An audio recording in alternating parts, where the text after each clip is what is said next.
નમસ્કાર, CB24 news સાથે હું રેશમા આપનું સ્વાગત કરું છું.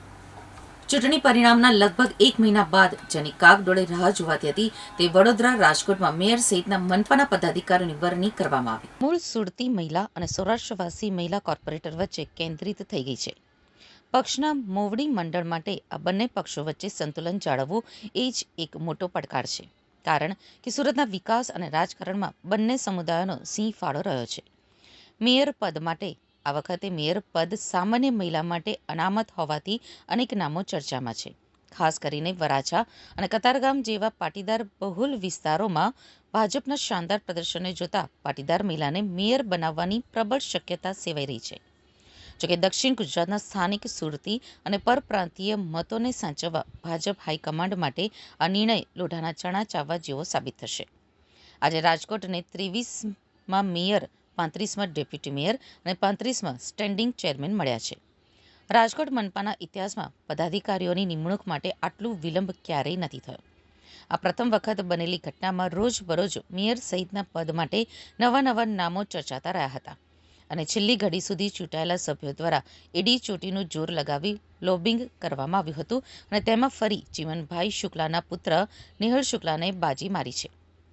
આણંદ કરમસદ મનપાના પ્રથમ મેયર પદે દીપિકાબેન પટેલની સર્વસંમતિથી નિમણૂક કરવામાં આવી છે. ડેપ્યુટી મેયરના પદે કમલેશ ડાભી, કારોબારી સમિતિના ચેરમેન તરીકે મયુર સુથારની નિયુક્તિ થઈ છે. સુરેન્દ્રનગર મહાનગરપાલિકાના મેયર તરીકે રાકેશભાઈ રાઠોડ, ડેપ્યુટી મેયર સ્મિતાબેન રાવલ, કારોબારી ચેરમેન નિખિલભાઈ ચાંપાનેરી, દંડક તરીકે સ્વાતિબેન માંડલિયા અને પક્ષના નેતા પિન્ટુબેન અસાણીયાની નિમણૂક કરવામાં આવી છે. ભાવનગર મહાનગરપાલિકાના પદાધિકારીઓની જાહેરાત કરવામાં આવી છે, જેમાં ભાવનગર મહાનગરપાલિકાના મેયર તરીકે ઉષાબેન તલરેજા વરણી કરવામાં આવી છે, જ્યારે ડેપ્યુટી મેયર તરીકે અશોક બારૈયાના નામ ઉપર મહોર મારી છે.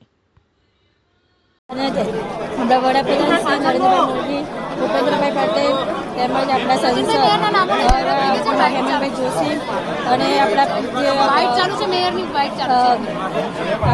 અધ્યક્ષ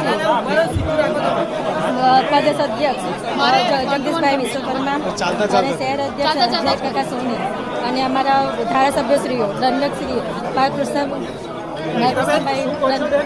એક કેબિન ઉપરથી હવે મેયરના કેબિનમાં બેસવા જઈ રહ્યા છે.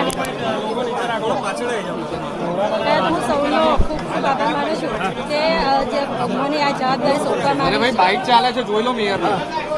શું હવે વડોદરા માટે વિઝન શું હશે? વડોદરાના વિકાસ માટે, જનકલ્યાણ માટે મારા જીવનતા બધા જ પ્રયત્નો મહિલા તરીકે મુખ્ય પ્રશ્ન મોંઘવારીનો હોય છે. અત્યારે ખૂબ વધી રહી છે અને કેવી રીતે તમે શું માનો છો એને? મારા જે ઉપરથી જે સૂચનો આવશે અને જે પ્રમાણે મને કામગીરી સોંપવામાં આવશે એ કામગીરીને હું મારી જવાબદારીથી અને સંપૂર્ણ નિષ્ઠા કયા કામોને પ્રાધાન્ય